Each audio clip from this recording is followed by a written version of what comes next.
Okay guys, तो day before yesterday Monday को हम लोगों ने CDS 2024 का इंग्लिश का सेट ए पूरा सॉल्व कर लिया था। आज CDS 1 2024 का इंग्लिश का ही सेट ए पूरा का पूरा सॉल्व करेंगे। आप लोग पहले से शायद प्रैक्टिस करके आए हैं, तो ये काफी ज्यादा सही रहेगा। Let's start. चलो, अब इसमें जो है आपका, इसमें भी पहले एंटोनिम्स ही पूछे गए हैं। कुछ कुछ क्वेश्चन देखो, आपके क्वेश्चंस का कुछ पैटर्न नहीं होता है, आपको चूज करना होता है कि आप कौन सा सेक्शन सबसे पहले करने वाले हैं, है ना। कोई भी सेक्शन आप पिक कर सकते हो। वैसे मैं इतना बता देता हूँ कि सारे सेगमेंट्स को एक साथ करो बस। सेंटेंस रीअरेंजमेंट को, पैरा जम्बल्ड जो वर्ड्स होते हैं उनको, और कॉम्प्रीहेंशन को, इन तीनों को आप लास्ट के लिए रखा करो, और बाकी सब जो है वो पहले निपटा लिया करो आधे पौने घंटे के अंदर। ठीक है, तो भैया पहले डायरेक्शंस देख लेते हैं। और इस बार की सबसे अच्छी बात यह है कि आपको डायरेक्ट यहाँ पर हेडिंग्स दे रखी है, हेडिंग्स आपको लिखी रखी। ठीक है, तो हर आइटम इस सेक्शन में एक सेंटेंस कंसिस्ट करता है। मतलब वो ये कि अंडरलाइनिंग जो आपको वर्ड आता है उसका आपको अपोजिट मीनिंग वाला ढूंढना है। एंटोनिम से भी हमें पता चलता है। ठीक है, तो सबसे पहला आ जाता है, she accepted the prospect of her medical treatment with equanimity. यानी कि उसके जो मेडिकल ट्रीटमेंट के प्रोस्पेक्ट जो पॉसिबिलिटी है उसको उसने एक्सेप्ट कर लिया विथ इक्वानिमिटी। क्योंकि उसने एक्सेप्ट किया है, तो ये कुछ ना कुछ आपका क्या है, पॉजिटिव जैसी चीज हो सकती है, या एक न्यूट्रल जैसी चीज हो सकती है, ये एक नेगेटिव चीज सर आप प्रेजेंट करने यार स्क्रीन विजिबल नहीं है sir. My bad my bad my bad, sorry.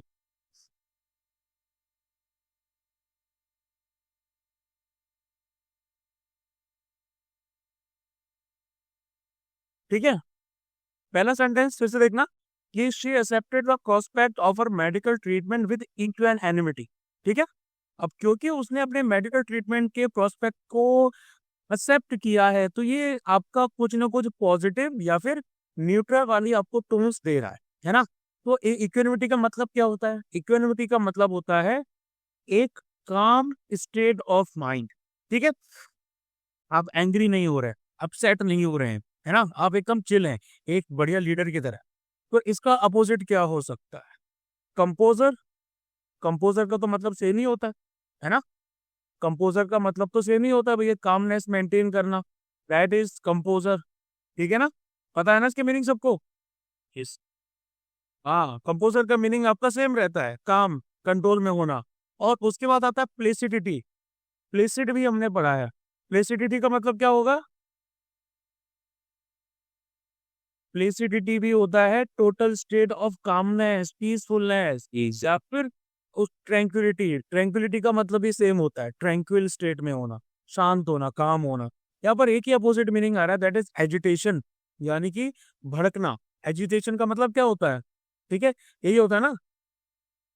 Yes sir. हाँ, आंसर जल्दी निकलना चाहिए सब लोगों के। He have been vehement in opposing the idea. अब यहाँ पर बंदा आइडिया को अपोज कर रहा है। अपोज कर रहा है तो मतलब कि ही हैड बीन वेहेमेंट, यानी कि स्ट्रॉन्ग व्यूज हमें समझ में आ रहा है।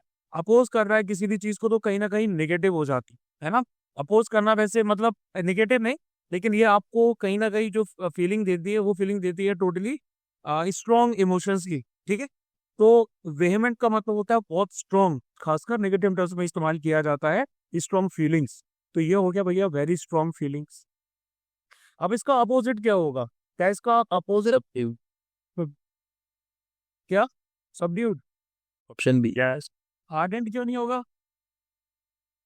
आर्डेंट तो वो होता है कि मतलब, हाँ, उस बात पे टिका हुआ है। हाँ, इंथुसियास्टिक है ना, आर्डेंट फॉलोअर, पैशनेट। या आर्डेंट हो गया आपका पैशनेट बंदा है, बहुत पैशन से भरा हुआ है, इंथुसिज्म से भरा हुआ है। और सबड्यूड का मतलब होता है क्या? शांत। काम। क्वायर, है ना। कोई इंसान एकदम दबा हुआ है, शांत है। मतलब मोस्टली सबड्यूड का मतलब यही होता है कि किसी ने किसी को ओवरकम कर लिया है ना। तो सबड्यूड का मतलब होता है किसी ने किसी को ओवरकम कर लिया। फर्वेंट का क्या मतलब होता है? फर्वेंट का मतलब होता है क्या? फर्वेंट का मतलब भी होता है स्ट्रॉन्ग फीलिंग्स दिखाना। ठीक है, फर्वेंट बिलीवर इन दिस और दैट, ये हो गया। और इम्पैशंट का मतलब क्या होगा? नॉट पैशनेट अबाउट एनीथिंग, मतलब उतना नॉन पैशनेट, पैशनेट का मतलब भी पैशनेट ही होता है हाँ, इम्पैशनेट का मतलब ये होता है कि भैया स्ट्रॉन्ग फीलिंग्स के साथ कमिटेड होना किसी चीज के लिए। इसको आप अपोजिट मत समझो, ठीक है। तो ये भी सेम दो, मतलब यहाँ पर आंसर आएगा हमारा सबड्यूड। आगे आ जाते हैं इंडल्जेस इन नेफेरियस एक्टिविटीज, इंडल्ज करना, है ना। इंडल्ज करने से क्या पता चल रहा है कि भाई ये कुछ ना कुछ नेगेटिव है, ये कुछ ना कुछ क्या है, बुरा है। और नेफेरियस का तो मतलब ही होता है बेकार, बुरी, क्रिमिनल, विकेट, है ना। तो ये हो गया भैया कि बंदा बुरी एक्टिविटीज में शामिल है। अपोजिट क्या होगा इसका, एडमायरेबल, अबॉर्मेबल, एडमायरेबल। पहले तो हमारा हो सकता है एडमायरेबल का मतलब होता है प्रशंसनीय, जिसको आप प्रशंसा कर रहे हैं। लेकिन एक बार भैया पहले हम बाकी तो देख लें कि बाकी जो हमारे वर्ड्स हैं उनका क्या मतलब। अब अगर आप फ्लैगिशियस का मतलब देखेंगे तो इसका मतलब होता है इस बेसिकली देखा जाए हीनियस, इसका मतलब होता है हीनियस। बहुत ज्यादा इंसान जब होता है ना दुष्ट, उसको बोलते हैं फ्लैगिटियस। उसके बाद आता है एक्सक्रिक सॉरी एक्सीक्रेबल, ये तो हमने लास्ट टाइम भी देखा था ना, ये तो सीडीएस 2 में भी आया था। एक्सीक्रेबल का मतलब होता है अनप्लेजेंट, ठीक है। और एबोमिनेबल का तो भैया पता ही है, you have done an abominable thing, सुना है ना कई बार, हिंदी में घृणित, ठीक है। तो आंसर होगा एडमायरेबल। आगे बात करते हैं, when he was born his family was indigent, जब वो पैदा हुआ तो उसकी फैमिली इंडिजेंट थी। अब इंडिजेंट का मतलब यहाँ कुछ भी हो सकता है, ठीक है। आप इसको हैप्पी या फिर सैड वाले टर्म्स में भी ले सकते हैं। दो स्टेट होती है कोई पैदा होता है तो, या तो लोग खुश हैं या लोग दुखी हैं। दूसरी स्टेट कौन सी हो सकती है,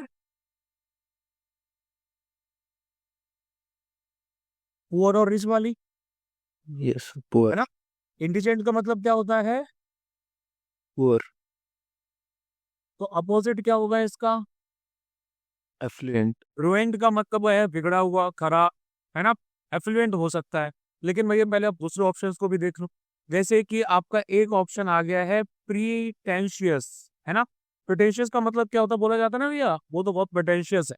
मतलब कि जो इंसान जबरदस्ती का ईगो लेके बैठा रहता है, ठीक है, उसको प्रेटेंशियस बोला जाता है। मिथ्या अभियान, अभिमान सॉरी, इसको हिंदी में बोला जाता है।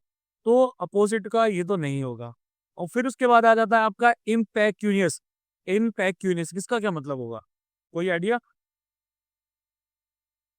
देखो जहां आपको आइडिया ना मिले वहां आपको एक वर्ड समझ में आ रहा और आपको लग रहा है कि भैया यही इसकी मीनिंग हो सकती, तो उसको मार्क आप लोग कर देंगे, ठीक है।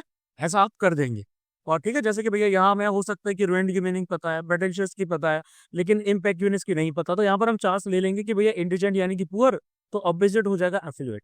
अब यहाँ पर इम्पैक्यूनियस का मतलब होता है, इसका मतलब भी पुअर ही होता है कि भाई जो इंसान बहुत ज्यादा गरीब होता है। Now all of of us are living in turbulent times। turbulent times मतलब उथल पुथल भरे हुए, है ना, एकदम अप एंड डाउन वाले। अब यहाँ पर आप बात करेंगे तो टर्बुलेंट का अपोजिट क्या होगा, डेजोलेट होगा क्या। tranquil, डेजोलेट का मतलब विक्रम, उजड़ा हुआ, जिसको उजाड़ दिया जाता है ना, डेजोलेट बिल्डिंग, ऐसे जिसमें कोई रह नहीं रहा है। और उसके बाद में आ जाता है कैप्री कियस, इसका कैप्रिकस का मतलब क्या होता है, इसका मतलब ही होता है सडन, यानी कि टर्बुलेंट जैसा ही मीनिंग आ जाता है ना, सडन चेंजेस होना। ये हो गया भाई आपका कैप्रिकस। उसके बाद आता है ऑब्स्ट्रीपेरस, ठीक है। देखो यूपीएससी आपका एक कॉमन पैटर्न जो है वो ढूंढ के लेके आती है। उसमें मोस्टली वो क्या करती है कि आपको एक वर्ड जो है मॉडरेट लेवल का दे दिया, उसका एक क्लियर कट आंसर आपको दिखाई देगा, और बाकी आंसर्स में वो जबरदस्ती ऐसे वर्ड डाल देती है कि उसकी मीनिंग आपको नहीं पता होगी। एक कॉमन इंसान को तो बहुत कम ही बार ऐसा होता है कि उसकी मीनिंग पता है ना।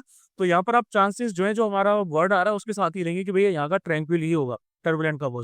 ऑब्स्ट्रीपेरस की बात करते हैं तो इसका मतलब होता है भयानक, भयानक इन द सेंस आप इसको ऐसे बोल सकते हैं कि क्या बोलते हैं, बहुत ज्यादा शोर के साथ, बहुत ज्यादा हल्ले के साथ में, या बहुत ज्यादा तड़तड़ाता हुआ, कड़कड़ाता हुआ, दैट इज ऑब्स्ट्री पेरिस, ठीक है। कोई डाउट किसी को। अब आगे आते हैं फिलिंग दी ब्लैंक्स पे। ठीक है, वही सेम चीज है हमारी। स्टार्ट करते हैं। I shall not be going to the theatre If it snows. Option C. it snows. Dash than 100 passengers were killed in the recent train accident. No fewer than 100. No fewer count है ना, no fewer आए, no less नहीं आएगा भाई। Quantity की बात नहीं हो रही है या नंबर्स की बात हो रही है, ठीक है। 100 पैसेंजर से कम ऐसा। Each of these paintings dash made by a famous painter. Is made by. हाँ, ईच है ना, तो is. Dash intake of sugar cane cause health problems. Repeated है ये क्वेश्चन। Excessive. क्या आएगा? Excessive intake of sugar can cause health problem. She suffered dash। अच्छा ये सॉरी भाई अपना माइक म्यूट कर लो यार।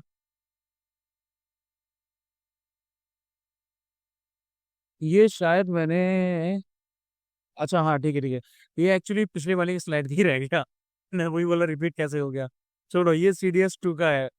नेक्स्ट आ जाते। This is an area of Extremely dense population. Extremely dense problem. Reading ability and young children.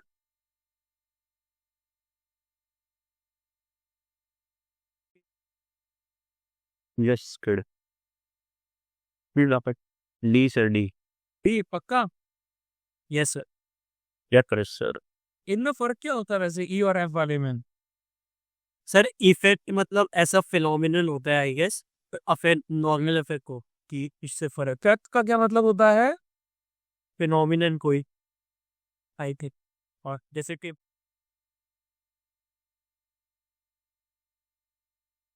Effect जो है ये आपका किसी चीज में एक चेंज प्रोड्यूस करता है, ठीक है। और इफेक्ट जो है ये किसी चीज का रिजल्ट होता है, ठीक है। तो यहां पर आएगा is affected by speech disorders. She has faced almost,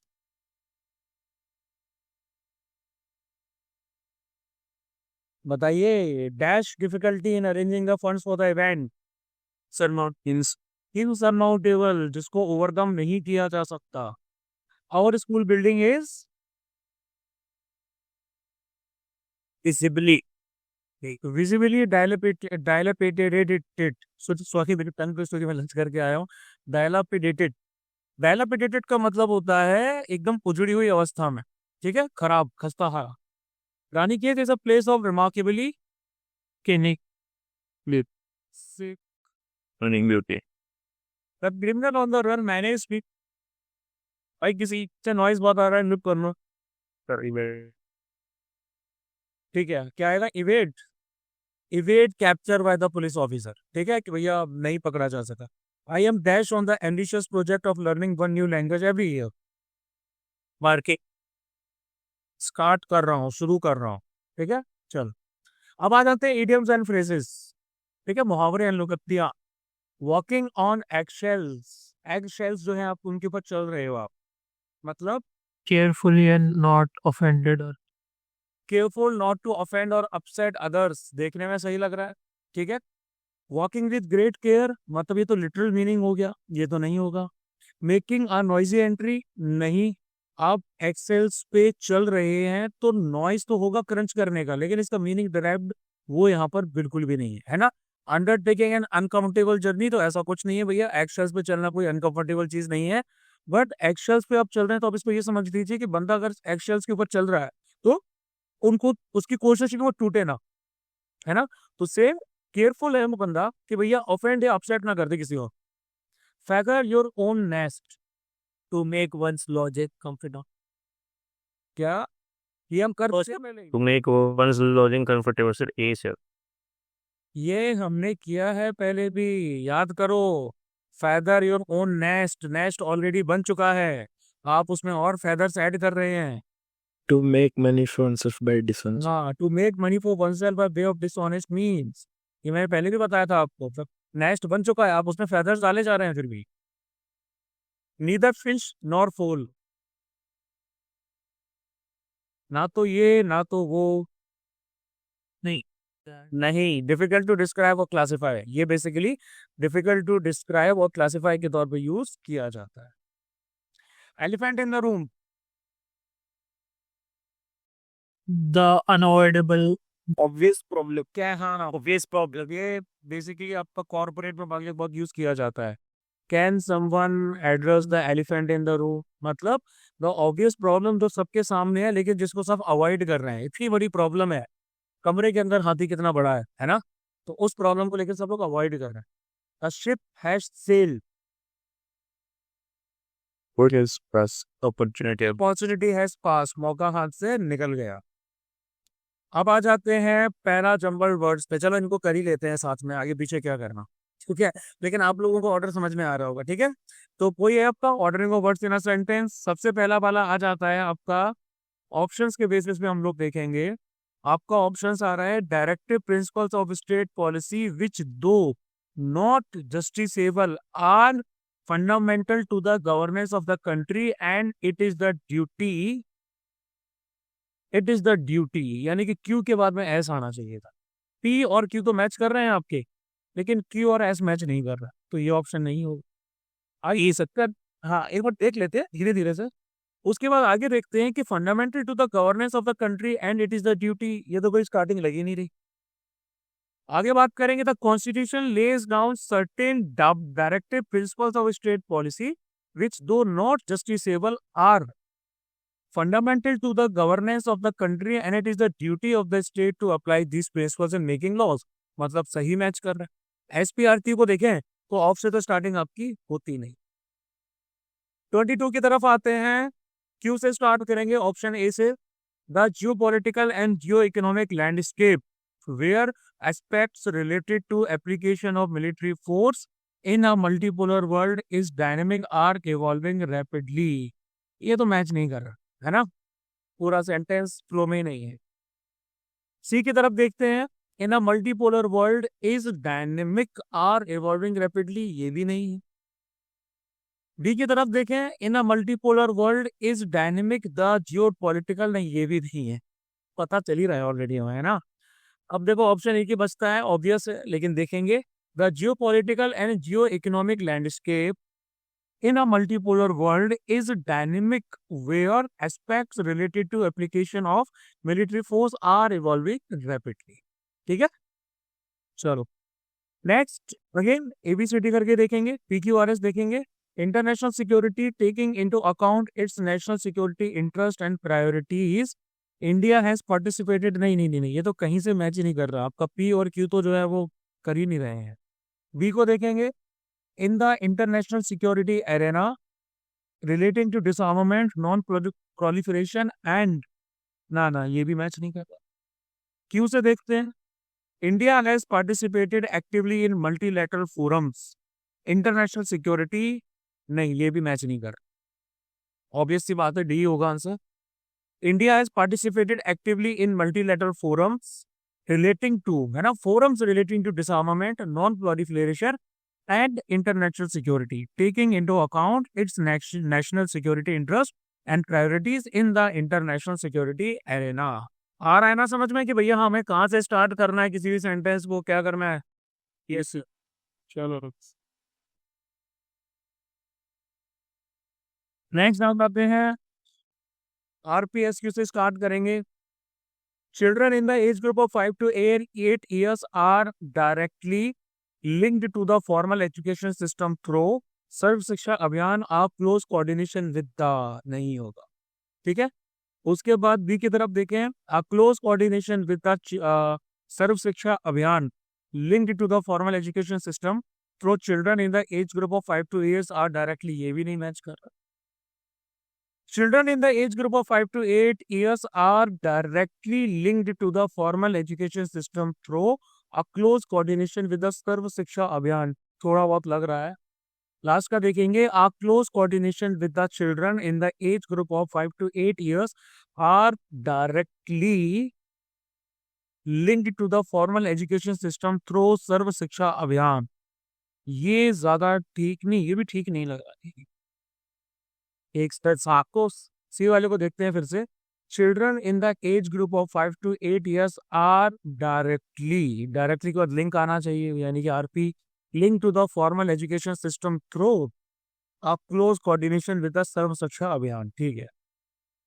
25th, our spiritual heritage has become, नहीं ये तो नहीं होगा। Our spiritual heritage practice as part of healthy lifestyle, yoga is being, ये भी नहीं होगा। Yoga is being practice as part of healthy lifestyle and has become part of our spiritual heritage, ये ठीक लग रहा है। Yoga is being practiced as part of healthy lifestyle and has, एक सेकेंड, अच्छा ठीक है, मैं गलत पढ़ गया। Yoga is being practiced as part of healthy lifestyle, और ये नहीं होगा, ये वाला नहीं है भैया, हमारा डी वाला है। बता दिया करो जब मैं गलत करता हूँ तो। चलो आगे बात करेंगे। who has been troubling, she who has been in trouble नहीं मैच कर रहा। she who has been in trouble, who has been troubling would know the trouble better than the one, ये मुझे ट्रबल वाला याद आ गया। मीम देखा किसी ने साउथ इंडियन मूवी का हो, ट्रबल दैट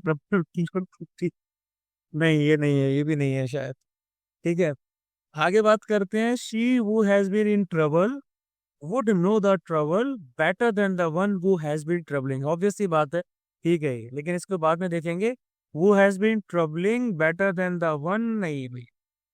आगे, the speaker reiterated before the audience is still valid, नहीं। the speaker reiterated before the audience the fact, है ना, ये सही है। reiterate किसको किया है? फैक्ट को किया है। the fact that the old epitaph all that glitter, old epitaph कौन सी है? all that glitters is not gold is still valid, ये ठीक लगा। is still valid से तो स्टार्ट नहीं होगा। the fact that the old epitaph all that glitters is not gold, ये भी नहीं होगा, ऑप्शन डी। 28 पे आते हैं। Indicate sooner than 2050 at 8.5 billion by 2040 that the population, नहीं ये भी नहीं है। The second scenario suggested that the population will peak at 8.5 billion by 2040, a decade sooner than 2050, ये सही लग रहा है। The second scenario suggested a decade sooner than 2050 at 8.5 billion, नहीं ये भी नहीं है।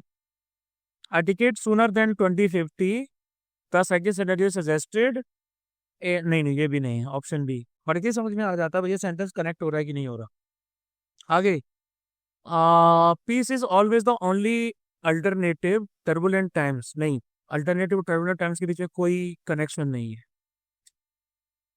Turbulent times, peace is always the only alternative, ये भी नहीं है। Peace is always the only alternative not only during the war, है ना, नॉट ओनली का और बट ऑल्सो का पेयर आएगा तो क्यू और एस का पेयर ऑटोमेटिकली बन जाएगा। तो peace is always the only alternative not only during war and turbulent times but also during peaceful times, ये सही लग रहा है। एस से स्टार्टिंग हमारी होगी नहीं। Last, generation population bomb related narratives mobilized many policies and behaviors that shaped the lives of generations of Indian women, ये ठीक लग रहा है। generations of Indian women that shaped the lives of, नहीं ये नहीं होगा। population bomb related narratives mobilized generations of Indian women that shaped the lives of, नहीं, generations of Indian women, नहीं, ऑप्शन ए ही होगा। ठीक है ना, आया समझ में? तो जी टेंस आप लोगों की रीडिंग होगी उतना ज़्यादा आप लोगों को फायदा होगा, क्योंकि इन सेंटेंस को कनेक्ट कौन आराम से कर सकता है? वही बंदा कर सकता है जिसने अच्छी खासी रीडिंग कर रखी होगी। तभी मैंने आपको स्टार्टिंग में बोला था कि रीडिंग अपनी बढ़ाओ। जितना रीडिंग आप लोग पढ़ाओगे, सेंटेंस को देखते ही तुरंत कैच कर लोगे कि भैया सेंटेंस की स्टार्टिंग कहाँ से हो रही है और सेंटेंस कहाँ से आपस में कनेक्ट कर पा रहे हैं कि नहीं कर पा रहे।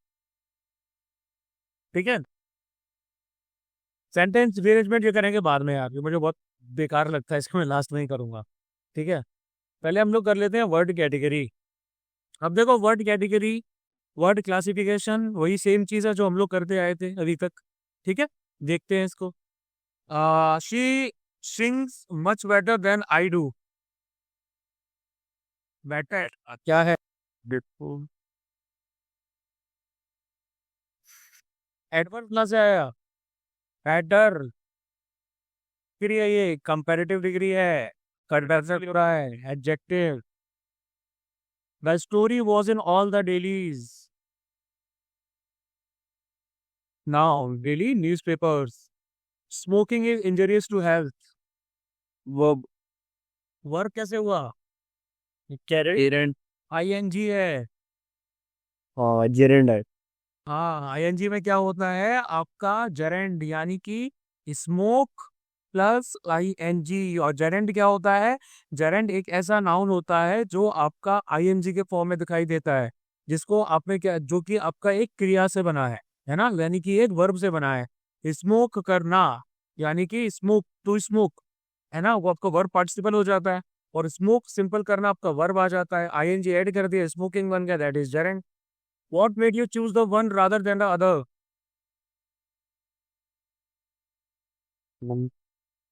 Sir, नंबर कहाँ से आएगा ये? यहाँ ऑप्शन की बात की जा रही है। वन का मतलब वन को चीज नहीं, आप प्रोनाउन, ये आपका ऑप्शन नाउन, दिस और that. There is still some water in the बोतल। C determining. किस हिसाब से? क्या एडवर्ब कहाँ से हुआ? Determiners. आपका डिटरमाइनर करता है क्या है? Find it. सबमाइनर आपका एक ऐसा वर्ड होता है जो किसी भी नाउन से पहले लग जाता है ना, और ये बताता है कि भैया नाउन का यूज कैसे किया जा रहा है। इसमें आप क्वांटिटी के टर्म्स में भी बात कर सकते हैं, ऐसे बात भी कर सकते हैं। तो there is still some water in the bottle, noun से पहले भैया उसको बता रहा है उसके बारे में, it is determiner. Hurray we have won the match, ये तो बहुत बहुत इजी है। Interjection. इंटरजेक्शन, जहां पे भी आपको ये एपस क्या नाम है, सॉरी, एक्सक्लेमेशन मार्क्स मिल जाए, interjection. Having finished our work, Shamila left home at 8 p.m. Having Auxiliary. Participle. क्या? बताओ बताओ। Participles. कैसे? रीजनिंग भी तो पता होनी चाहिए। पार्टिसिपल आपका एक वर्ब होता है ना, जो कि फंक्शन करता है एक एडजेक्टिव की तरह, सॉरी, एक एडजेक्टिव की तरह किसी नाउन या प्रोनाउन को डिस्क्राइब करने के लिए। यहाँ पर वर्क को डिस्क्राइब किया जा रहा है, हर वर्क को किया जा रहा है, उसके काम को किया जा रहा है ना। तो उसके काम का नेचर क्या है कि हैविंग फिनिश्ड, खत्म हो गया है, तो it will be participle. My teacher always moves around in her class while teaching.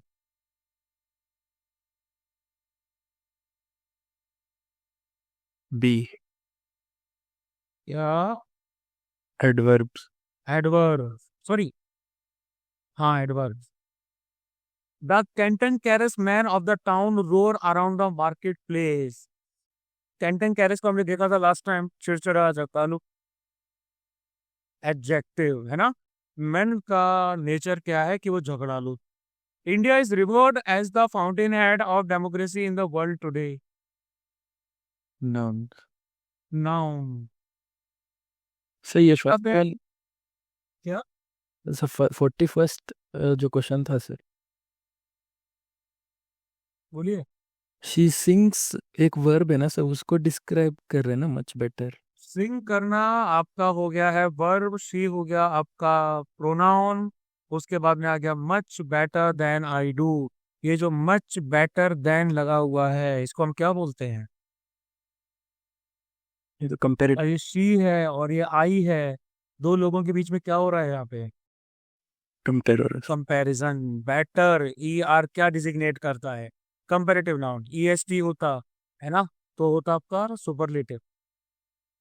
चलो, कॉम्प्रिहेंशन लास्ट में करेंगे, पहले कर लेते हैं हम सॉरी, अरे भाई कहा, prepositions and determinants. I don't like working night.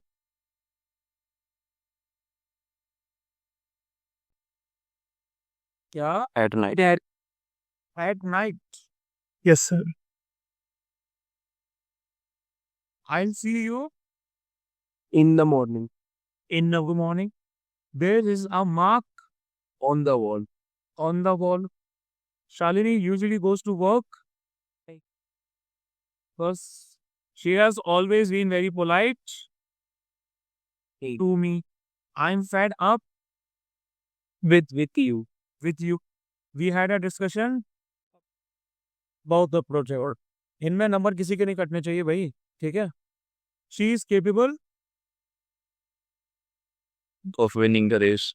His first novel has been translated Into many languages. We met a very nice family. On our holiday.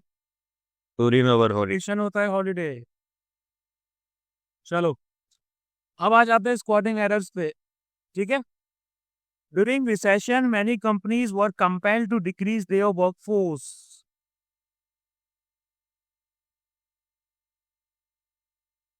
No error. No error. Error? No error, sir. पक्का? Yes. कैसे? Sir, B. भी कैसे? मुझे तुम लोग ना reasoning दिया करो कि एग्जैक्टली इसके पीछे क्या क्या बोलते हैं, वो रीजनिंग है. वो रीजनिंग जब तक नहीं दोगे तब तक हमारा सॉल्यूशन जो देना है वो अधूरा रह जाता है, ठीक है?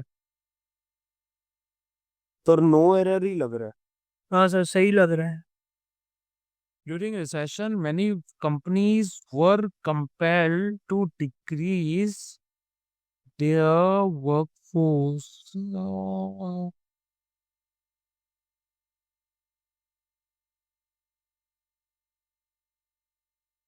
सर मैं तो क्लिक हो रहा है, मुझे कुछ तो इसमें क्लिक हो रहा है. सर मुझे एक चीज़ पूछनी थी. हाँ, सर जैसे अभी ये स्पॉटिंग एरर्स है ना, मतलब मैं भी जब अटेम्प्ट करता हूँ पेपर एनडीए के टाइम पे भी, इसका मेरे को थोड़ा ऐसा रहता है, तो मतलब आप इसमें रिस्क विस्क तो नहीं लेने हैं ना इसमें? मतलब this is the part of the paper जिसको थोड़ा मतलब छोड़ा जा सकता है अगर नहीं समझ आ रहा. बिल्कुल. ये एक ऐसा पार्ट है जो आप सबसे मतलब कि रिस्क वाला वेटेज इसमें ज्यादा आ जाता, ठीक है? तुम लोग बात सुनो, अगर इसमें रिस्क वाला वेटेज जैसे हमारा ज्यादा आ जाता है तो फिर आप जो है वो इसको छोड़ सकते हैं, लेकिन इसमें अराउंड 50% से ज्यादा आप जो है वो आराम से कर सकते हैं, ठीक है? पहले से बात तो सुन लो, पहले कुछ ध्यान दे रहा हूँ. अगर आप ये अंडरस्टैंडिंग लेके चल रहे हो कि भैया यार मेरा तो ये निकलेगा ही नहीं, मेरा तो होगा ही नहीं, तो फिर वो काम खराब हो जाएगा. इसलिए कोशिश ये करो कि भैया इसको करना है. हाँ, आप बताओ सी क्यों होगा? सर रिड्यूस हुआ डिक्रीज हुआ. क्या होगा? रिड्यूस. हाँ, ये वोकैब वाला था, ठीक है? रिड्यूस को रिड्यूस और डिक्रीज तो सेम रहता है. रिड्यूस और डिक्रीज एज सच सेम नहीं रहता, ठीक है? देखो, रिड्यूस का क्या मतलब होता है? रिड्यूस को हम लोग इंटरचेंजेबली यूज कर लेते हैं, लेकिन डिक्रीज का मतलब होता है एक कंसिस्टेंट किसी चीज में कमी आना, है ना? और रिड्यूस का मतलब आपका चंक के हिसाब से भी किया जा सकता है. बोलो हाँ कि ना? यस. सर मेरे को लगता है ले ऑफ होना चाहिए. Lay off is the term, मतलब जब वर्कफोर्स की बात आती है. ले ऑफ नहीं, वो तो स्पेसिफिक आपकी वाली बात आ गई. मतलब वो ले ऑफ आप कर सकते हो, लेकिन यहाँ पर डिक्रीज और रिड्यूस की बात आ रही है. आप ऑल टुगेदर एक नया वर्ड इंट्रोड्यूस मत करो. जो आपका वर्ड ऑलरेडी है उसके आसपास वाला देखो कि भैया उसके आसपास वाला वर्ड कौन सा हो सकता है. तो अगर आप डिक्रीज को और रिड्यूस को एक ही पैरामीटर पर रखोगे तो दोनों इंटरचेंजेबली यूज किए जाते हैं कई जगह, है ना? लेकिन डिक्रीज और ले ऑफ आपका एक जगह इंटरचेंजेबली यूज नहीं किए जाते. डिक्रीज जो है क्योंकि किसी चीज में इंक्रीज हो रहा है तो मतलब कंसिस्टेंट बढ़ोतरी हो रही है. डिक्रीज हो रहा है मतलब एक यूनिफॉर्म आपका क्या हो रहा है, एक्सीलरेशन या रिटार्डेशन वाले टर्म्स में समझे तो ऐसा हो रहा है. लेकिन चंक आपका जब रिड्यूस की बात आती है ना, तो उसमें आ जाता है कि भैया एकदम से कर दिया, इतना हटा दो इस टर्म, ठीक है? चलो. The politicians parted ways due towards ideological differences. सीज. Due to the murder was too abominable to describe. C. Sing. She said. Describe. Describe. क्या क्या क्या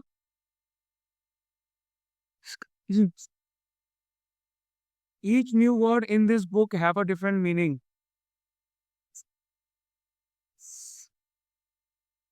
The news regarding the earthquake survivors are very disturbing.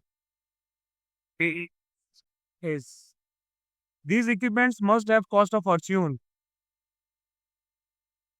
Equipment. Pratik doesn't look well today, doesn't he? Isn't he? Does he, sir? Opposite है. Question tag है ना, question tag में अगर आपका note यहाँ कर रखा है तो यहाँ नहीं आएगा note. It was one of most eloquent speeches delivered by Swami Vivekananda. Superlative का शब्द आएगा. He suffered from fever when he was interviewed for the job. When he interviewed. Suffering. She forced herself to eat.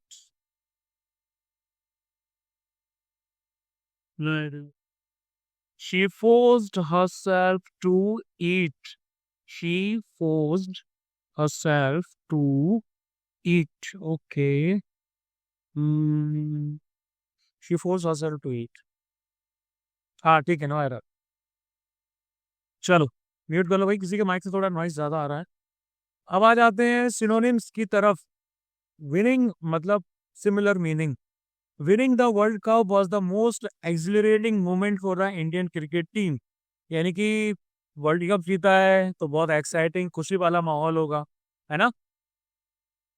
Expectation का मतलब क्या होता है? बहुत ज्यादा खुशी. सिमिलर वर्ड कौन सा होगा? है ना. ईगर तो उत्सुक होता है, प्रोमिनेंट मतलब प्रख्यात, और पीसफुल मतलब शांति भरा. Justice prevailed and the murderer was decapitated. Decapitated का मतलब क्या होता है? हाँ, उसका सर धड़ से अलग कर दिया गया, तो बिहीडेड हो गया. डिसमिस्ड नहीं होगा, किडनैप नहीं होगा, डिस्चार्ज नहीं होगा. ये नॉर्मल मीनिंग्स है. द होटल रूम है dingy walls. Dark and dirty. Pale. Dingy का मतलब क्या होता है? Option B. Dirty. Dirty and dark. ठीक है. Keshav plan the event with fastidious care. Meticulous. Meticulous. Fastidious में क्या मतलब होता है? जिसको सब कुछ परफेक्ट चाहिए, Carefully. है ना. Difficult to please. अब डिफिकल्ट टू प्लीज का क्या होगा भैया? फिर इनअटेंटिव तो नहीं हो सकता, बोरिंग भी नहीं हो सकता, अनइंटरेस्टिंग भी नहीं हो सकता, और मेटिकुलस हो सकता है. लेकिन मेटिकुलस का मतलब क्या है? With great attention, very careful, with great detail. तो ये होगा answer. Her left leg was paralysed due to a debilitating disease. Critical. क्या? डिबिलिटेटिंग का मतलब होता है आपका क्या कहते हैं उसको? Weak होता है. हाँ, वीक मतलब होता है इसका. ठीक है, वीक करने वाली डिसीज. तो यहाँ पर क्या होगा उसका? क्रिटिकल. Crippling. क्रिपलिंग ही होगा भाई. Tap paralyse like the key death वाला हो जाएगा, है ना. क्रिपलिंग होगा इसका. अब आ जाते हैं को रिलेटिंग सेंटेंसेस की तरफ. इसमें बोला जा रहा है कि आपको सेंटेंसेस के पेयर दिया है S1 और S2. अब आपको को रिलेशन ढूंढना है, को रिलेशनशिप ढूंढनी है सेकंड सेंटेंस की पहले सेंटेंस के साथ A, B, C और D में से. ठीक है, मतलब कि आपका सेंटेंसेस के बीच में क्या खेल चल रहा है, इसको देखते हैं एक बार. फिर सेंटेंस वन आता है civics classes focus on citizenship and governance. और दूसरा आ रहा है the subject develops concepts that enable the reader to apply knowledge about government and the state to the idea of participative citizenship. है ना. इसमें क्या बोला जा रहा है कि सेकंड सेंटेंस फर्स्ट सेंटेंस के साथ में क्या कर रहा है? वो उसको एक्सपेंड कर रहा है और ज्यादा एलेबोरेट कर रहा है. कॉन्ट्रास्ट विद द फर्स्ट, यानी कि एकदम कॉन्ट्राडिक्ट कर रहा है, उसकी अपोजिट मीनिंग दे रहा है. एक सॉल्यूशन प्रपोज कर रहा है, या फिर एक इफेक्ट जो उसका एक परिणाम आया है उसके बारे में बता रहा है. क्या लगता है क्या कर रहा है? Expand the first. एक्सपेंड कर रहा है पहले वाले को, है ना, डिटेल में बता रहा है। Next, China has made rapid economic strides but at the cost of democracy. India has followed a path towards rapid economic growth, but by abiding by the norms of our democratic polity. तो second sentence पहले वाले को negate कर रहा है, या फिर explain कर रहा है कि भैया पहले में क्या लिखा है, या फिर एक कॉन्ट्रास्ट प्रोवाइड कर रहा है, या फिर कंफर्म कर रहा है। तो इस पर प्रोवाइड कर रहा है ना, एक अपोजिट साइड प्रोवाइड कर रहा है।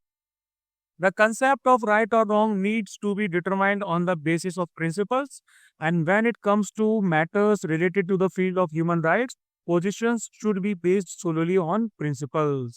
अब भैया इसमें आपका सेकंड स्टेटमेंट पहले वाले को एस्टेब्लिश कर रहा है, या फिर वो आपका एक एक्सुएम जो है वो पहले वाले के ऊपर बेस्ड कर रहा है, या फिर पहले वाले को कॉन्ट्रडिक्ट कर रहा है, या फिर डिलेजिटिमाइज कर रहा है पहले वाले के प्रीमाइस को। अब देखो इसमें एक्सोइम का मतलब क्या है।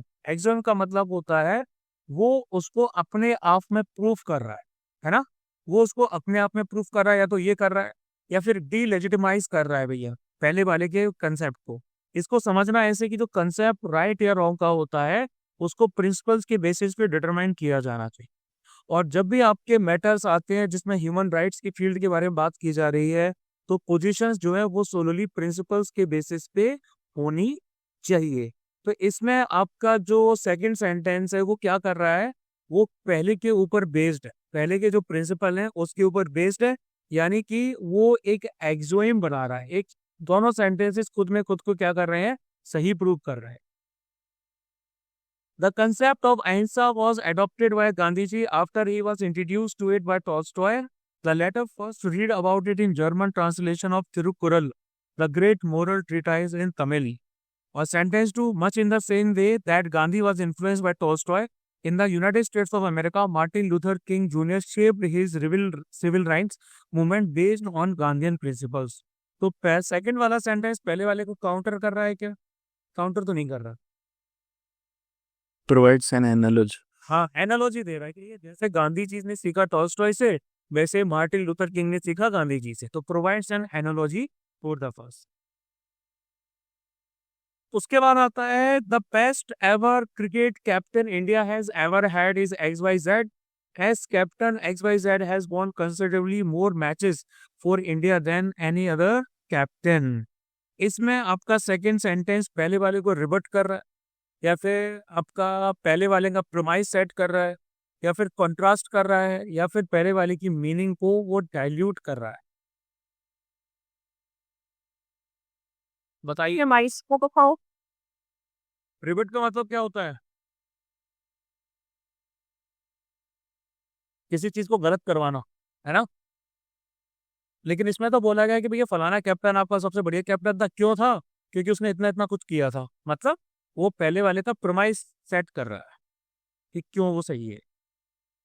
अब हम आ जाते हैं पेयर वर्ड्स की तरफ। ठीक है, आपको पेयर वर्ड्स दे रखे हैं, आपको ऑप्शंस इसमें से सेलेक्ट करने थे कि भैया कौन सा एप्रोप्रिएटली चीजों को डिस्क्राइब कर। कॉम्प्लीमेंट एंड कॉम्प्लीमेंट, बताओ भाई क्या होगा? इस वाले कॉम्प्लीमेंट का क्या मतलब है? टू प्रेज, है ना। और इस वाले कॉम्प्लीमेंट का To blend well with. इसके साथ मिल जाना, है ना। टू ब्लेंड वेल विथ, ऐसा बोला जाता ना, your necklace is complementing your earrings. मतलब ऐसा मैं अपनी वाइफ को बोल देता हूँ कई बार। ठीक है, क्यों? क्योंकि वो चीज उसको मैच कर रही है ना, ब्लेंड कर रही है। Your serious preparation can be complemented well by practising more PYQs। Defy और डिफाई, ये तो हमने लास्ट टाइम भी डिस्कस किए थे। डिफाई का क्या मतलब है? Status of God, sir. ये वाला to confer upon the one the status of God, किसी को देवता के समतुल्य बनाना। और डिफाई का मतलब होता है किन अपोज, है ना। तो इसका सी था, इसका ए है। स्टेशनरी एंड स्टेशनरी, ये स्टेशनरी का मतलब है Right. Writing and office materials. And office material. और ये स्टेशनरी का मतलब है इमोबाइल, जड़वत खड़े हो जाना। ठीक है। कॉम्प्लेसेंट एंड कॉम्प्लेसेंट क्या होगा? ये हमने ऑलरेडी कर रखा है। इसका मतलब होता है कि ऐसा इंसान जो दूसरे को प्लीज करना चाहता है, ईगर टू प्लीज, है ना। और कॉम्प्लेसेंट का मतलब होता है overconfident. D. Inquiry and inquiry, inquiry and inquiry. Inquiry का मतलब क्या होगा? इन्वेस्टिगेशन। और क्वायरी का मतलब होता है इन्वेस्टिगेट करना। Masterful and masterly. मास्टरफुल का मतलब होता है, मास्टरली का मतलब बताओ चलो। स्किलफुल। स्किलफुल, हाईली स्किलफुल, है ना। और मास्टरफुल का क्या मतलब होगा?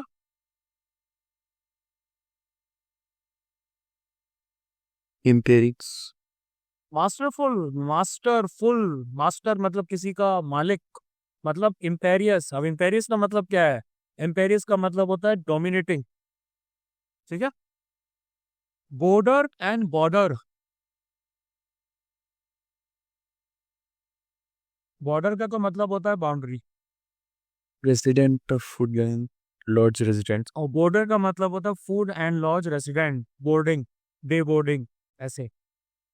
कंकरेंट एंड कॉन्सिक्यूटिव, जो ज्यादा कंफ्यूजिंग होते हैं ना वो लोग ज्यादा देते हैं। Concurrent and consecutive. कंकरेंट मतलब occurring at the same time. Occurring at the same time, ठीक है।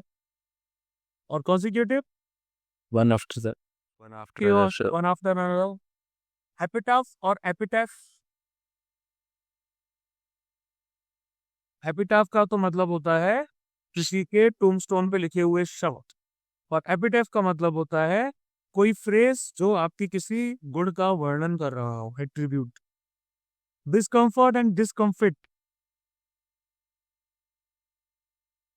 डिस्कम्फर्ट का मतलब होता है इज कंफर्ट ना होना। और डिस्कम्फिट Rest. किसी को एम्बेरस करना, ठीक है। टू एम्बेरस ही होगा, हाँ, टू एम्बेरस ही। चलो, अब आ जाते हैं मैचिंग लिस्ट पे। अब मैचिंग लिस्ट में क्या दे रखा है आपको? मैचिंग लिस्ट में आपको दो लिस्ट दे रखी है। मतलब कि ये आपके फॉरेन वाले वर्ड्स थे कि भैया कहाँ से आपने वर्ड को उधार लिया है, मतलब जो वर्ड आपका लिया गया है फॉरेन वाला, और उसकी मीनिंग क्या है। इसको लेके लोगों ने बहुत हल्ला मचाया था, ठीक है। अब इसमें से मैक्सिमम वर्ड जो है वो आपको मिल जाएंगे हमारे लिटरेचर में यूज करते हैं, day to day vernacular language में यूज करते हैं, मूवीज में इस्तेमाल होता है ना। जैसे कि आपका अटैची के तौर, अटैची आपका जो यूज होता है, इसका क्या मतलब है? proven fact of being elsewhere. क्या? Proven fact of being elsewhere. Proven fact of being elsewhere, अटैची। ये जो आपको प्रेसिडेंट के बगल में जो दो बंदे दिखाई देते हैं, आर्म फोर्सेस के ऑफिसर्स, क्या बनेगा? डिप्लोमेटिक सपोर्ट स्टाफ, ठीक है। ये हो गया ए। अब आ जाता है उसके बाद एलईबी। एलईबी का क्या मतलब होता है? बोला जाता है ना, वेयर इज योर एलिबाई, यानी कि तुम इस वक्त कहाँ थे, इस बात को सपोर्ट कौन करेगा? Proven fact of being elsewhere, ठीक है। अब मतलब कि आपका आ गया है, सॉरी, डी। डी का है टू एंड ए का है थ्री। तो डी का टू दो ऑप्शंस में आ रहा है और ए का थ्री तो दोनों ऑप्शंस में है। चलो, अब आ जाता है कि भैया पी और सी की बात आ गई है ना। यानी कि एवेंट गार्ड और एपरेटिव। तो भैया एपरेटिव क्या होता है?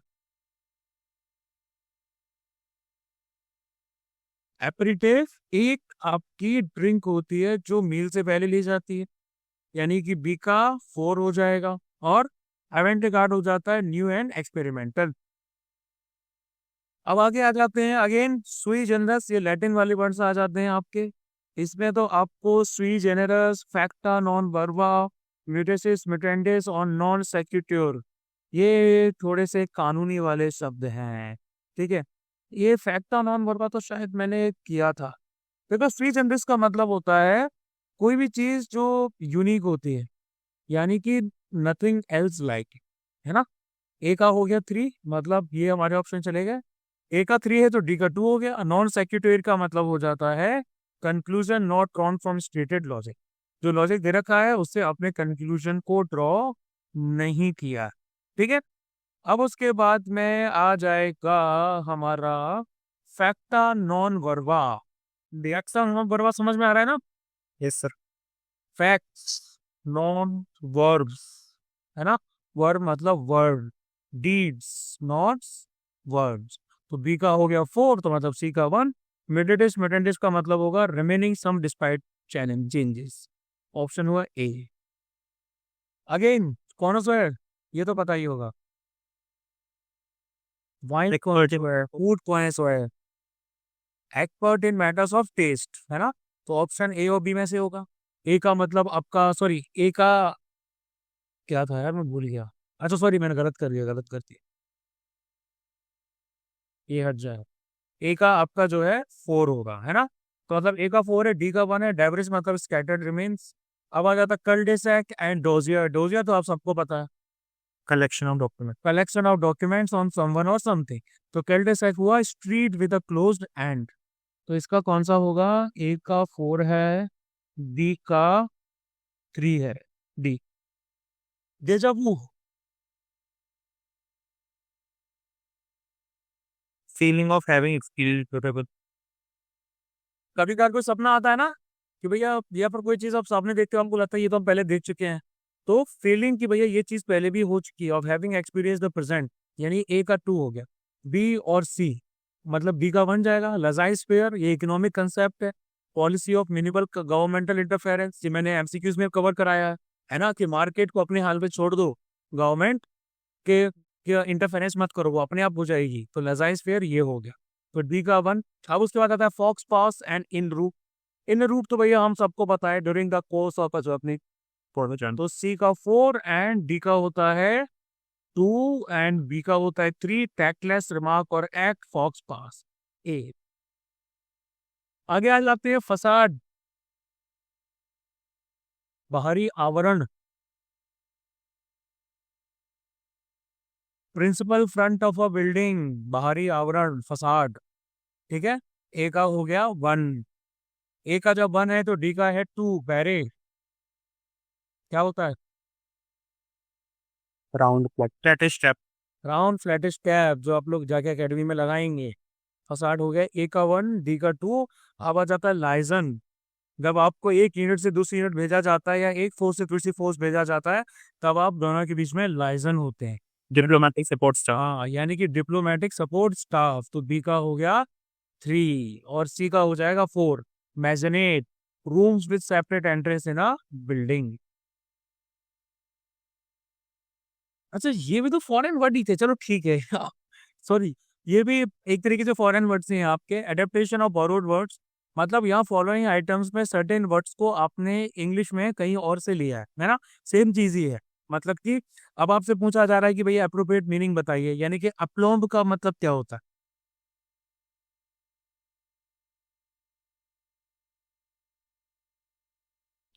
अप्लोम्ब का मतलब सेल्फ कॉन्फिडेंस। ठीक है, कंटिन्यू का मतलब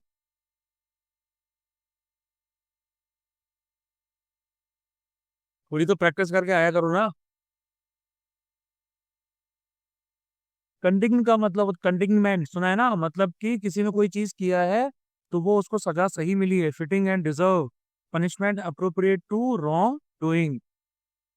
इन कम्युनिकेटो, ब्रेकडाउन एंड आइसोलेशन। क्या? Breakdown and isolation. Breakdown and isolation. ए होगा सर। सर ए होगा, not wanting no wanting to और एबल टू कम्युनिकेट। हाँ, इन कम्युनिकेटो का ये मतलब होता है। गैस्ट्रोनॉमी,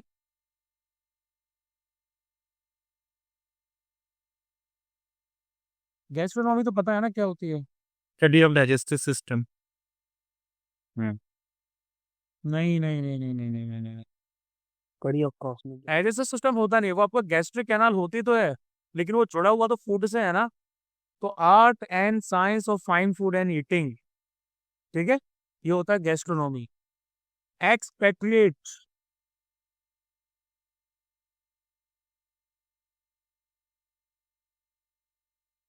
आपकी कंट्री कोई और है, आप किसी और कंट्री में रह रहे हैं, तो आपको बोला जाएगा expatriates. Resident outside country of citizenship, है ना, एनआरआईज को हम एक्सपेट्रिएट बोल सकते हैं। अब आ जाते हैं फ्रेजल वर्ब्स। ठीक है, ये भी हमने बहुत ज्यादा प्रैक्टिस किए हैं, फिल इन दी ब्लैंक्स के फॉर्म में आपको दे रखे हैं। She was advised by her coach to,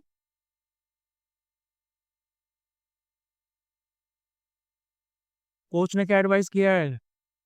gate along to the form, get done to the form, get on the form, या get back to form if she wanted to do well in the tournament. She said goodbye and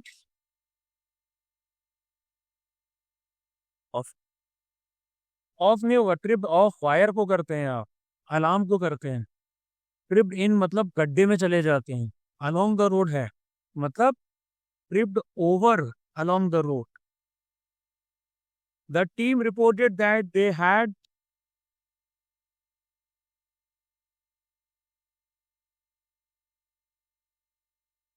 बोलिए बोलिए, contract को क्या किया जाता है? Run over, run over contract को। नहीं सर, लाइड ओवर। अच्छा, इसका मतलब होता है पोर्ड ओवर, मतलब कॉन्ट्रैक्ट को थोरो डिटेल में अच्छे से समझ लिया है, पढ़ लिया है, इसका होता है पोर्ड ओवर। ये पोर्ड अलग है, ये पोर्ड अलग है। The boisterous crowd dash with its merry making even amidst pouring rain. Carried on, carried on, crowd played on नहीं करेगी, फ्लोड ऑन नहीं होगी, कैरिड आउट नहीं होगा, carried on. The goons dashed the unsuspecting victims when the latter walked into the dark alley. Same ambush क्या किया जाता है? सेटअप, सेटअप नहीं किया जाता, सेट अपॉन किया जाता है, किसी के ऊपर, सेट अपॉन। अब आ जाते हैं कॉमनली यूज वर्ड्स। मतलब यहाँ पे वही है, दो वर्ड्स हैं जो सिमिलर आपको दिख रहे हैं, जिनकी मीनिंग अलग अलग आ जा रही, वो हमें देखना है। S1 आ जाता है, what is specially noticeable about the pair is that they always dress impeccably. और S2 आ रहा है, lunch is serve late in the office specially on days when there is a board meeting. तो भैया क्या आएगा?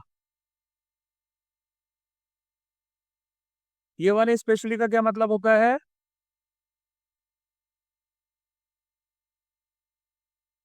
What is especially noticeable about the pair, यानी कि विशेष रूप से, है ना, तो ये होगा सही। अब यहां बोला जा रहा है lunch is served late in the office specially, यानी कि यहाँ पे ये वाला आना चाहिए था, लेकिन हमने यहाँ पर बोला है स्पेशली, है ना। तो स्पेशली का क्या मतलब होता है? क्या मतलब होता है स्पेशली का? किसी पर्पस के लिए, लेकिन यहाँ पर्पस नहीं है, यहाँ बात की जा रही है विशेष रूप से। तो ये हो गया गलत, मतलब S1 सही है, S2 गलत है। उसके बाद आ जाते हैं the matter was resolve amicably between the group even through though there was so many of them, है ना। यहाँ पर बिटवीन सही है या गलत है? गलत है। गलत है भैया, ग्रुप है ना, अमंग आना चाहिए था। Among them the two never have problem sharing what they have, वही गलत है। We shall have to present ourselves before the dean and explain our behavior.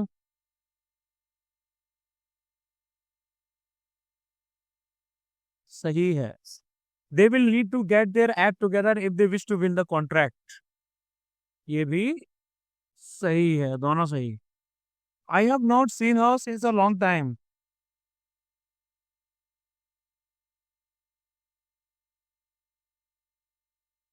बोलिए भाई, S1 ट्रू है क्या मतलब? सिंस क्यों आएगा? पॉइंट ऑफ टाइम की बात कहाँ हो रही है यहाँ पे? यहाँ पे ड्यूरेशन की बात हो रही है ना, और आएगा फिर फॉर, फोर, यानी कि गलत है। It has been a while since I saw her, बोलो बोलो बोलो, ये सही होगा, है ना। It has been a while since I saw her, ये पॉइंट ऑफ बिगिनिंग की बात हो रही है, तो ट्रू है, मतलब S2 आपका सही है, S1 is wrong, S2 is right. The teacher inquired whether there is any problem with the question paper. Problem के साथ हमेशा हम एनी यूज करते हैं कि सम यूज करते हैं? नॉर्मली हम एनी यूज कर सकते हैं, है ना? He asked her whether she had some pets at home. Interrogative वाला जो जब आपका फीचर आता है, जब आपका क्वेश्चन पूछा जाता है, सम और एनी का डिफरेंस पढ़ा था ना हमने, तो उस केस में एनी बोला जाता है. She asked her whether she had any pets at home, है ना? तो यहाँ पर S1 राइट है और S2 आ गया है colour. S1 is right, S2 is ठीक है. अब आ जाते हैं भैया कुछ लास्ट वालों पे, दैट इज कॉम्प्रिहेंशन और सेंटेंस रीअरेंजमेंट.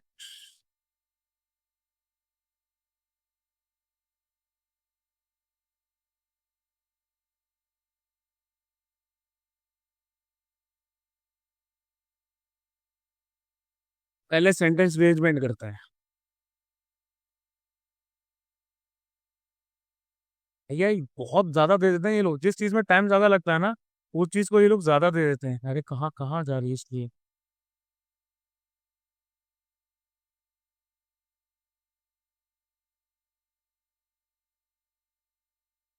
ठीक है, सेम है. चलिए स्टार्ट करते हैं. सॉरी, हाँ, पहला सेंटेंस है the attorney general of India is appointed by the president of India. और उसके बाद आ जाता है he shall receive such remuneration as the president may determine. Direct polity से उठा लिया गया लक्ष्मीकांत से. स्टार्टिंग कौन सी होगी भैया इसकी? स्टार्टिंग वाला मुझे बताओ तुम आज.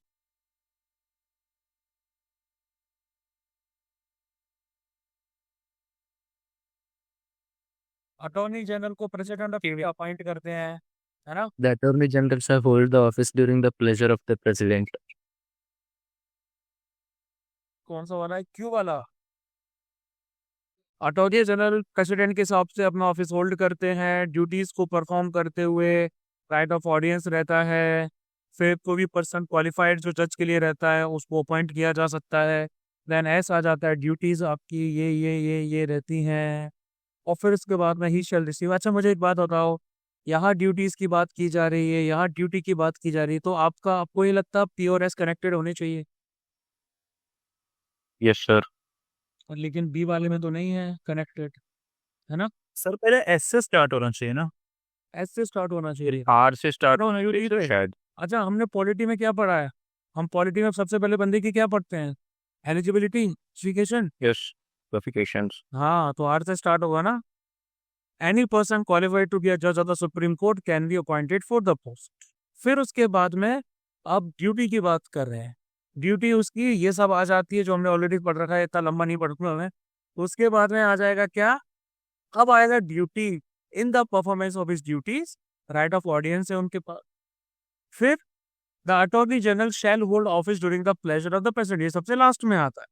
फिर उसके बाद में उनको वो रिम्यूनरेशन वगैरह मिलेगा जैसा प्रेसिडेंट चाहते हैं. Option C. अब आगे आ जाते हैं. कोविड-19 was a health catastrophe that caused great distress and it triggered the movement of more than 7 million people through lockdown and post-lockdown periods. बताइए भैया कहाँ से स्टार्ट हो गई? कोविड-19 की बात की जा रही है ना यहाँ पे कि भैया हेल्थ कैटास्ट्रॉफ था. कैसा फॉलोअप हो सकता है इसमें नेक्स्ट? सर एस से शुरू हो सकते हैं. हाँ, एस से शुरू होगा. During the pandemic, India reestablished its credentials as the pharmacy of the world while supplying medicines and equipment to over 150 countries in the face of daunting logistical challenge. उसके बाद क्या आएगा? India also undertook. क्यों आएगा, है ना? क्योंकि भैया हमने फार्मास्यूटिकल की बात की है. अब पी की बात तो नहीं कर सकते डायरेक्ट, मतलब वैक्सीन की बात हो रही है तो क्यों आ जाएगा? Made in India vaccine was sent to more than 90 countries on a commercial and grant basis. फिर India justifies its credentials as a global HADR player deploying response team to this or that. India also undertook the Vande Bharat mission. ठीक है. और फिर उसके बाद में it triggered the movement of more than 7 million people through lockdown and post lockdown periods. ठीक है. आगे बढ़ते हैं. The new development bank NDB has been instituted with a vision to support and foster infrastructure and sustainable initiatives in the emerging economies. India is one of the largest borrowers from the bank in the sectors of transport, health, water and financial sectors. अब देखो obviously बात है, हमने NDB के बारे में बताया है कि एनडीबी का विजन ये है ना? तो अब एनडीबी का क्या आएगा आगे? Founding member sir are purpose आएगा पहले। पर्पस है बैंक का मोबिलाइज करना रिसोर्स को, इंफ्रास्ट्रक्चर एंड ऑल।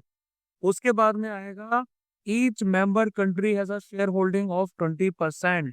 ठीक है, ये भी आ सकता था आपका, फाउंडिंग मेंबर्स भी आ सकता था। ठीक है, लेकिन भैया ऑप्शंस के हिसाब से देखोगे तो फाउंडिंग मेंबर्स आपका बाद में आ रहा है, तो we will be going with this. ये आ गया 1, ये आ गया आपका 2। फिर आ जाएगा India and other founding members have equal share holding in the bank. और फाउंडिंग मेंबर्स हमारी ये हैं, इतना कंट्रीब्यूशन लेके आए हैं। India is one of the largest founding member. बहुत बोरियत वाला काम है। 33 का हो गया ए। ठीक है, अब आ जाते हैं Ayurveda literally means science of life and it is about the inter relationship between these aspects. अब हमें S6 से पहले वाले दीज एस्पेक्ट्स को देखना है कि ये दीज एस्पेक्ट्स क्या हो सकते हैं, है ना? दीज एस्पेक्ट्स तो मुझे लग रहे हैं धर्म, अर्थ, काम और मोक्ष। लग रहे हैं कि नहीं लग रहे? ये भी हो सकते हैं।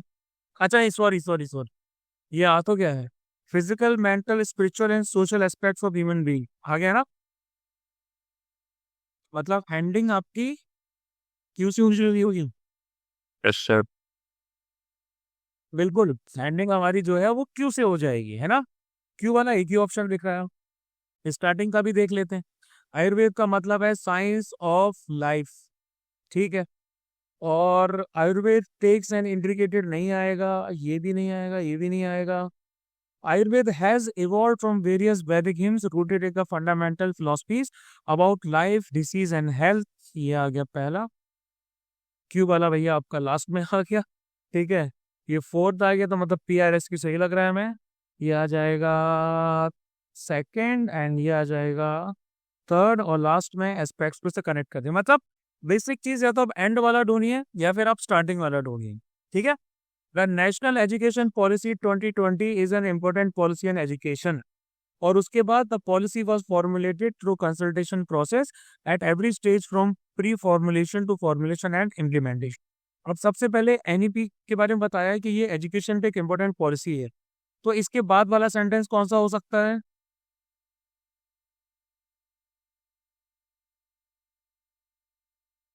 P भी हो सकता है, Q भी हो सकता है ना? कब आई ये भी बताया जा सकता है, ऑब्जेक्टिव्स के बारे में भी बताया जा सकता है। लेकिन अगर पी के बारे में आता है कि अपने ऑब्जेक्टिव्स को फुलफिल करने के लिए ये ऐसा कुछ करना चाहती है, नहीं, ऑब्जेक्टिव्स के बारे में बताया थोड़ी है, इसमें तो ये बताया है कि फुलफिल करने के लिए एस से भी आ सकता है, लेकिन एस के बाद में क्यू और क्यू के बाद में आर, आर के बाद में पी। नहीं, पी आपका लास्ट में नहीं आएगा। सर क्यों होना चाहिए शायद। क्यू होगा तो क्यू ही। It has come after 34 years replacing the national policy on education 1986। You are right it aims to, हाँ फिर एम आपका बिगिनिंग में आना चाहिए, सॉरी, हाँ एम आपका बिगिनिंग में आना चाहिए। To transform India into a vibrant knowledge society and global knowledge superpower. ठीक है, उसके बाद में आपका आएगा टू फुलफिल इट्स ऑब्जेक्टिव। अच्छा ठीक है, एम इसका ये है, और एम को फुलफिल करने के लिए it seeks to bring access, equity, quality, affordability and accountability, और the policy also lays emphasis. यानी कि ये तो ऑब्जेक्टिव है, लेकिन इसके साथ ये भी है, bringing out unique capabilities of each student. ठीक है, क्या था भैया हमारा? Q has B. Cotton is one of the most important cash crops in India and it makes India an important global player in cotton production. To support the cotton industry, the government of India regularly announces amnesty for 2 basic staple groups, with medium staple and long staple cotton। अब cotton आपकी most important cash crop है India में, और ये India को cotton production में एक important global player बनाता है। तो अब कॉटन की जाएगी इम्पोर्टेंस की बात, जिससे जो कहाँ से पता चलेगा? पी से सर, पी से पता चलना चाहिए। पी पता चल रहा है सर, पी में। बी में पी सर पी P, हाँ. Cotton sustains the livelihood of an estimated 508 million cotton farmers and 40-50 million people engage in related activities such as cotton processing and trade. अब P के बाद में Q आएगा कि India को contribution cotton production में कितना है, ठीक है, वर्ल्ड एरिया का इतना, और फिर आ जाएगा it the country accounts for around 25% of total global fibre production. Q के बाद तो R आएगा ही आएगा, क्योंकि पहले आपका इंडिया का कंट्रीब्यूशन कॉटन प्रोडक्शन में इतना इतना हो चुका है, जो कि ग्लोबल परसेंट का इतना आ जाता है ना. और raw material consumption basket of Indian textile industry में प्रोपोर्शन कॉटन का 60% के बराबर है, और उसको सपोर्ट करने के लिए सरकार इतना कुछ कर रही है. One of the features of humanist culture in Italy was a slackening of the control of religion over human life. There was also a concern at this time with good manners. क्या होगा starting?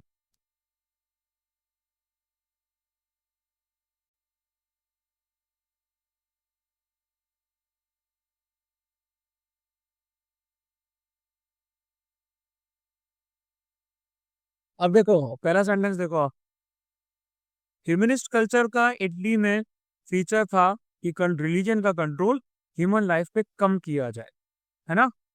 अब आप यहाँ पर S से starting भी कर सकते हो कि Francisco Barbaro was a humanist from Venice, लेकिन इसका ऑप्शन नहीं है तो इसको हटा देते हैं, है ना. उसके बाद में आप क्यू डायरेक्ट ही यानी कि नहीं आएगा, इसमें तो एस के बाद में क्यू आना चाहिए, ठीक है, एस के बाद में क्यू बनेगा आपका, ठीक है. तो एस क्यू का पेयर आपका आ रहा है, क्योंकि फ्रांसिस्को बारबरो को प्रोनाउन तो यहाँ पर आ रहा है, ठीक है. इन ऑन प्लेजर लॉरेंजे वाला ये भी भैया आपका अनदर ह्यूमनिस्ट आ रहा है, अनदर ह्यूमनिस्ट आ रहा है, मतलब ऑब्वियस सी बात है कि भैया फ्रांसिस्को बारबरा के बाद में इसको मेंशन किया गया है, यानी कि एस क्यू के बाद में आपका आर आएगा. अब एस क्यू आर को देखें तो वो हमारा आ रहा है यहाँ, मतलब स्टार्टिंग हो रही होगी पी से. Though they were not religious, Italians were strongly attracted to material wealth power and glory. आया समझ? Yes sir. जरूरी नहीं है कि पहला ढूंढा जाए, बीच में से भी कनेक्शंस ढूंढे जा सकते हैं. Rural postal life insurance started in 1995. Therefore, various schemes of PLI and RPLI are very popular among eligible clients. अब rural postal life insurance start किया गया है 1995 के दौरान, ठीक है, ठीक है. अब उसके बाद आना चाहिए आपका ये एक स्कीम है ना. तो इसका ऑब्जेक्टिव बताएंगे सर. ऑब्जेक्टिव आ जाएगा पहला स्कीम का, ऑब्जेक्टिव के बाद में आएगा ऑल्सो, है ना, इसका ये एम है. फिर उसके बाद में with liberalization of the insurance sector, postal life insurance and rural postal life insurance are operating in very competitive market. और क्यों लास्ट में ही आएगा? क्योंकि इसका मेंशन पहले यहाँ आ जाता है. हाउएवर मतलब कंक्लूजन ड्रॉ कर रहा है आपका. PLI और RPLI continue to offer life insurance cover at lower premium rate and higher bonus. फिर आगे तो मतलब RSPQ है क्या? Sorry RPSQ C. Digital Locker is a key initiative under Digital India aimed at transforming India into a digitally empowered society and knowledge economy. And these legacy documents can be electronically signed using the e-sign facility. बताओ भाई कहाँ से होगी start? P से sir. P से होगी. Yes sir, क्योंकि फिर उसमें आइडिया के बारे में बता रहे सर डिजी लॉकर के. अच्छा, targeted at the idea of paperless governance, digital locker is platform for issuance and verification of documents and certificates in a digital way. फिर उसके बाद ऐसा आएगा, Indian residents who sign up for DigiLocker account get a dedicated cloud storage space. ESQ. Organizations that are registered can push electronic copies of documents and citizens can also upload. ठीक है, मतलब PSQ. Last आ जाते हैं. Nano mission program was initiated in 2007 and the efforts of this mission are evident through India's global ranking based on the publications and SCI journals. क्या होगा starting?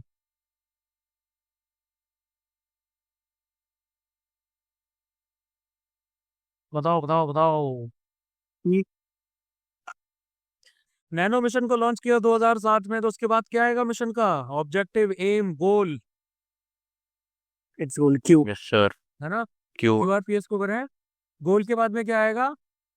ये एक अम्ब्रेला प्रोग्राम है जो प्रमोट करता है basic research, focus on nano technology.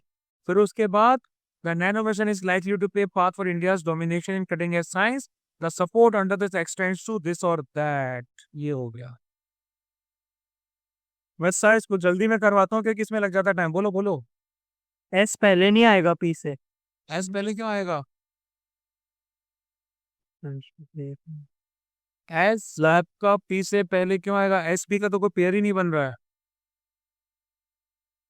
The support under this extend to create skilled human resources projects related to nanoscience and this S&T labs at several institutes spread across the country. The nano mission is likely to pave. ये P के बाद S follow करेगा। Nano mission आपका India के domination को बढ़ा रहा है कटिंग एज साइंस में। कटिंग एज साइंस को फिर यहाँ एक्सप्लेन किया गया है। ठीक है, यहाँ अंडर आ गया ना। Okay okay. अब आ जाते हैं सबसे last, that A comprehension. One से ये क्या हुआ? चलो ठीक है, इसको मैं रीड करता हूँ। पढ़ के आए होंगे आप सब लोग। Our tragedy today is a general and universal physical fear, so long sustained by now that we can even bear it. There are no longer problems of the spirit, there is only the question, when will I be blown up? Because of this, the young man or woman writing today has forgotten the problems of the human heart in conflict with itself, which alone can make good writing, because only that is worth writing about, worth the agony and the sweat. He must learn them again. He must teach himself that the basest of all things is to be afraid, and teaching himself that forget it forever, leaving no room in his workshop for anything but the old verities and truths of the heart. The old universal truths lacking which any story is ephemeral and doomed love and honor and pity and pride and compassion and a sacrifice. Until he does so, he labors under a curse. He writes not of love but of lust, of defeats in which nobody loses anything of value, of victories without hope, and worst of all, without pity or compassion. His griefs grieve on no universal bones, leaving no scars. He writes not of the heart, but of the glands. Until he relearns these things, he will write as though he stood among and was the end of man. I decline to accept the end of man. It is easy enough to say that man is immortal simply because he will endure. That when the last ding dong of doom has clanged and faded from the last worthless rock hanging tideless in the last bright and dying evening, that even then there will still be one more sound, that of his puny, inexhaustible voice still talking. I refuse to accept this. I believe man will not merely endure, he will prevail. He is immortal, not because he alone among creatures has an inexhaustible voice, but because he has a soul, a spirit capable of compassion and sacrifice. कोई समस्या इसमें है?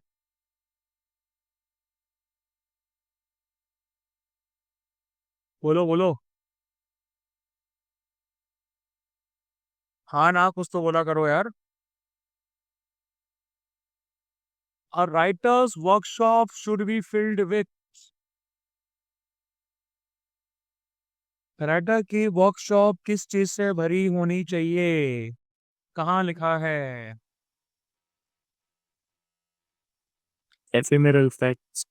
He must teach himself that the basest of all things is to be afraid, and teaching himself that forget it forever, leaving no room in his workshop for anything but the old verities and truths.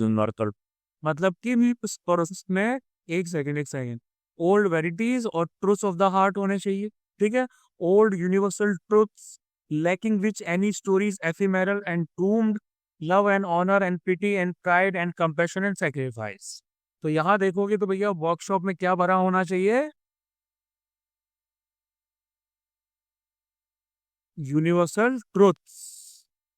ठीक है, according to the author, the end of man is untenable because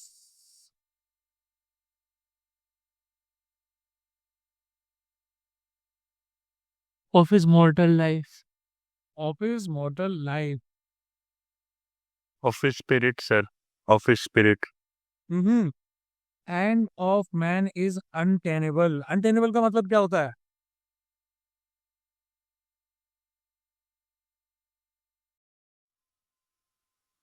बताओ। सहन करना। सहन करना। सहन करना तो नहीं होता।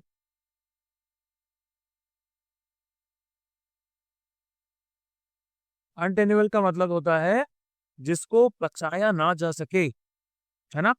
तो मैन का जो एंड है उसको आप बचा नहीं सकते कि भैया वो होकर ही रहेगा। तो वो क्यों होता है? Because of his modern life. I refuse to accept this. ठीक है। I believe that man will not merely endure, he will prevail. He is immortal not because he alone among creatures has an inexhaustible voice, but because he has a soul. अरे यार मैं उसको ही ठीक है ठीक है ठीक है। The tragedy of our times is, क्या ट्रेजिडी है भैया हमारे टाइम की? General and universal physical fear so long sustained by now that we can even bear it. मतलब option C. we have learned to bear general and universal physical fear. What must writers learn again?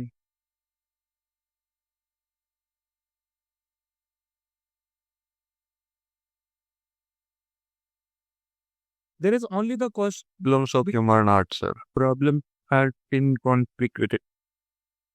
क्या है guys में? The props heart in conflict with itself. The word puny means. puny का क्या मतलब होता है? Tiny, छोटा sir, tiny. चलिए टू को देखते हैं। People do not understand the nature और ramifications of most educational changes. They become involved in change voluntarily or involuntarily, and in either case experience ambivalence about its meanings, form, and consequences. I implied that there are a number of things at stake: changes in goals, skills, philosophy or beliefs, behaviors, etc. Subjectively, these different aspects are experienced in a diffuse, incoherent manner. Change often is not conceived of as being multidimensional. Objectively, it is possible to clarify the meaning of an educational change by identifying and describing its separate dimensions. Ignorance of these dimensions explains a number of interesting phenomena in the field of educational changes.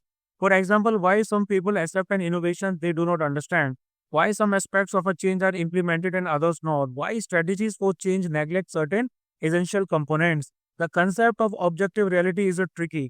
Reality is always defined by individuals and groups, but individuals and groups interact to produce social phenomena, constitutions, laws, policies, educational changes, programs which exist outside any given individual.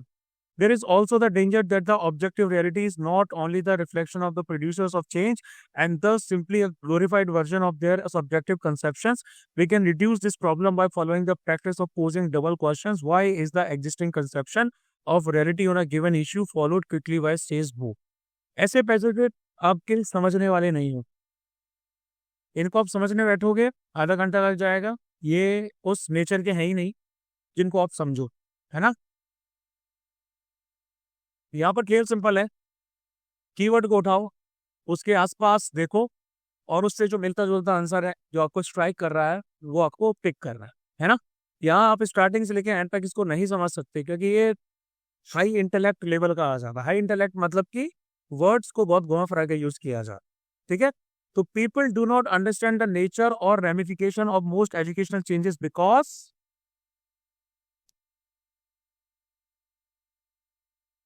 क्या होगा? This is certainty in change. क्या नहीं होगा? They become involve in change voluntarily और involuntarily, चाहकर भी या अनिच्छा से, and in either case experience ambivalence about its meanings, forms and consequences. ठीक है। मतलब कि they see the certainty in the change, ये तो नहीं है। They are ambiguous in their decisions, ये भी नहीं है। It takes time and hard work, नहीं। ये इसके मल्टी डायमेंशनल कैरेक्टर जो चेंज का है उसको नहीं समझ रहे हैं। वो चाहकर भी शामिल हो रहे हैं, ना चाहते हुए भी शामिल हो रहे हैं। एम्बीवैलेंस यानी कि अलग अलग मीनिंग्स निकल रही हैं उसके फॉर्म, कॉन्सिक्वेंस वगैरह के बारे में। People would accept an innovation with understanding if, बताओ भाई, why some people accept an innovation they do not understand, why some aspects of a change are implemented and others not. बोलिए। लोग किसी भी इनोवेशन को बिना अंडरस्टैंडिंग के accept कर लेते हैं, क्यों?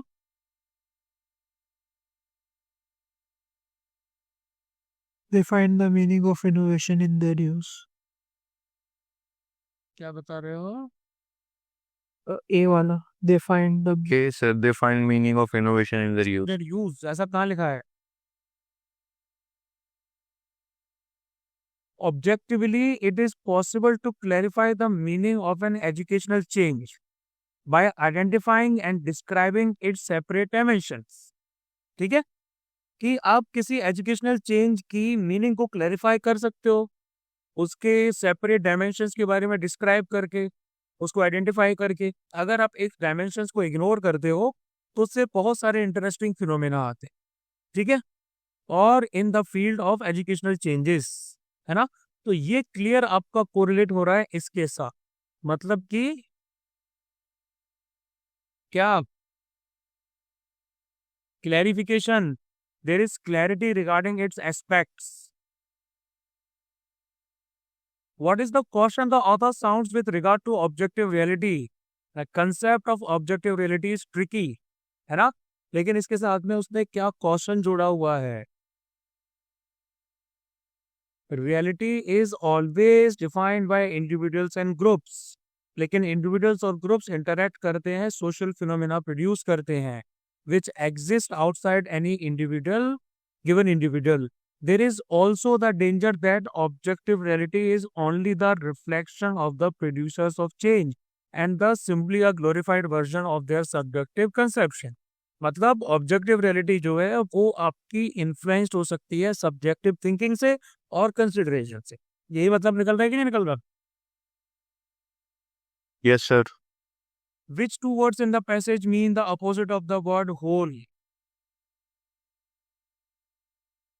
होल मतलब पूरा, पूरे का अपोजिट क्या है?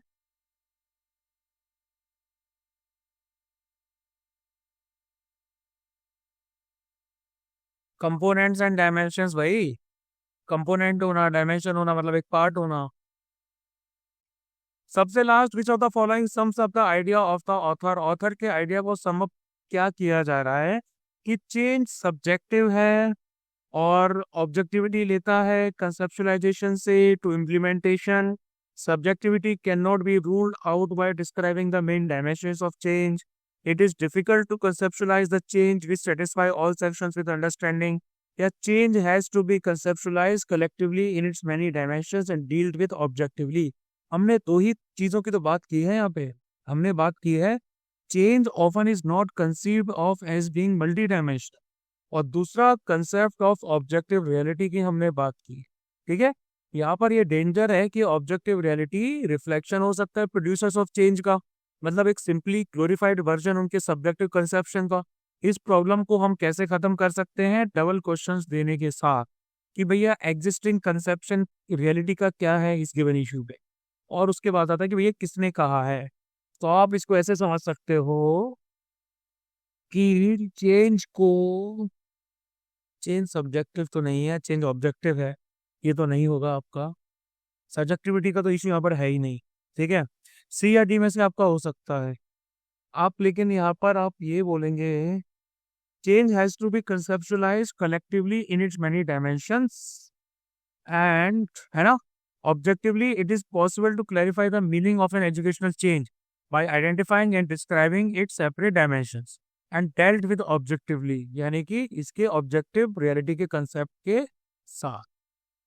डिफिकल्ट था, नॉट इजी, लेकिन CDS 1 2024 हमारा पेपर ही काफी ज्यादा डिफिकल्ट था, ये इतना ज्यादा इजी नहीं था, ठीक है। अब आज हमारा वेडनेसडे है, तो थर्सडे फ्राइडे को आप लोग CDS 2 2023 को पढ़ के आएंगे, ठीक है, और उसकी आप लोग करेंगे प्रैक्टिस। एक दो बार कम से कम प्रैक्टिस कर लो तो आप लोगों के लिए थोड़ा सही हो जाता है, ठीक है। तो नेक्स्ट CDS 2 2023 की प्रैक्टिस आपकी होनी चाहिए, ये हम लोग करेंगे। आज वेडनेसडे है ना, तो फ्राइडे